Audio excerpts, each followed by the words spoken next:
Watch that lane furthest from us.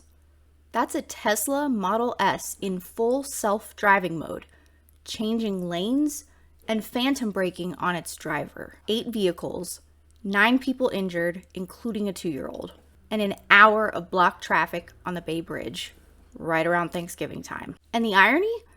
Earlier that day, Tesla CEO Elon Musk congratulated American drivers who finally got to test the full self-driving function. Tesla is accounting for the majority of crashes involving autonomous vehicles, and 19 people have trusted these cars and lost their lives because of them. The National Highway Traffic Safety Administration is constantly investigating Tesla crashes and recalling hardware and software. Beyond that, Americans just keep test driving these death traps everywhere. Why aren't these vehicles with full self-drive, even autopilot, being tested off public roads so things like this don't keep happening? Why aren't there federal laws requiring safety standards to be met before autonomous vehicles hit the streets? I'll tell you why. Because Elon Musk and the federal government are in a symbiotic relationship. And Tesla, under Elon's leadership, never really prioritized safety. See, safety gets in the way of innovation in Elon's mind. He just wants to sell us the future, where a fully autonomous car picks us up and drives us across the country to a hotel. I mean, you're selling a promise that's a long way off. And, I think the conceit was, okay, the cars have all the technology, the hard technology that we need. But as we've seen, they didn't. He's so anxious to get people into his cars. Every year, he keeps signaling that full self-driving in Teslas will be fully functional by the end of the year. Musk, in particular, painted things like autopilot as something that would be able to drive your car anywhere by 2018, by 2019, by 2020.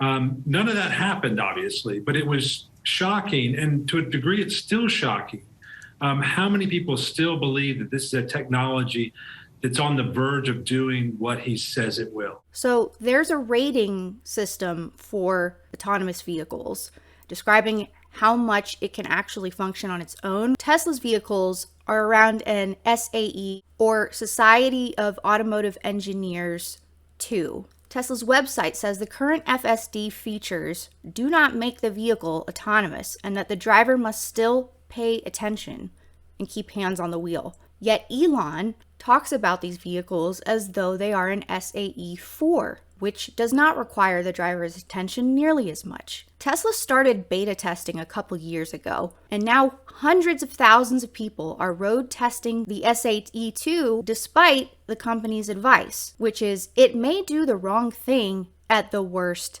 time. And public roads seem to be the only testing ground that Tesla uses. So his customers and other drivers are essentially his lab rats to advanced technology. This is the Silicon Valley mindset: to first fail, apologize later, and that's a deadly formula to use in the automotive industry. Elon Musk is adamant about not using the appropriate software and hardware, like LiDAR and 3D maps, two components which on the front end may be more expensive to integrate, but are more comprehensive in reading a driver's surroundings. Now he's suggesting in a tweet that a notification for drivers to touch the steering wheel to demonstrate they're paying attention in the car and on the road, we should turn that off. And he's promoting the fact that you can play video games in the car.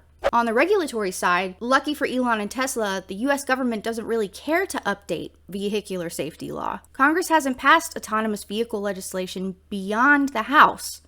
And that legislation itself is pretty lenient towards software development. Doesn't really target the core issue of safety. Keep in mind also that Elon and his companies are pretty major political donors to Democrats and Republicans. Good old bipartisan corruption. So federally, what do we have? Well, the NHTSA is our closest thing to a governing body. It can provide guidance and investigate car malfunction patterns and recall those cars, but those investigations take a while. And we have federal motor vehicle safety standards, but we're basically using the honor code with car manufacturers, allowing them to self-regulate. So reckless drivers will be the ones who are prosecuted, but Tesla's leadership can just get hit with a recall when it kills people. Right now, the states are taking the most precaution. A little more than half of the states have passed legislation, 10 have executive orders, and the others are in the nascent stage. California,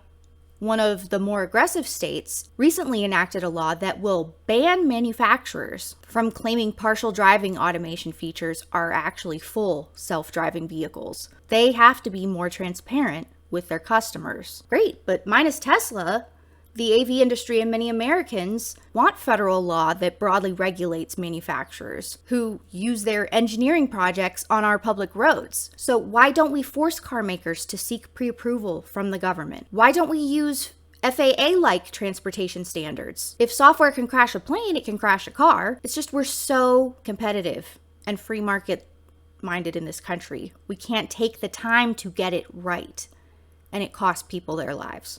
What do you think we should do about self-driving cars on our roads? I would love to hear your comments. Be sure to follow us on The Breakdown, and I'll see you in the next video.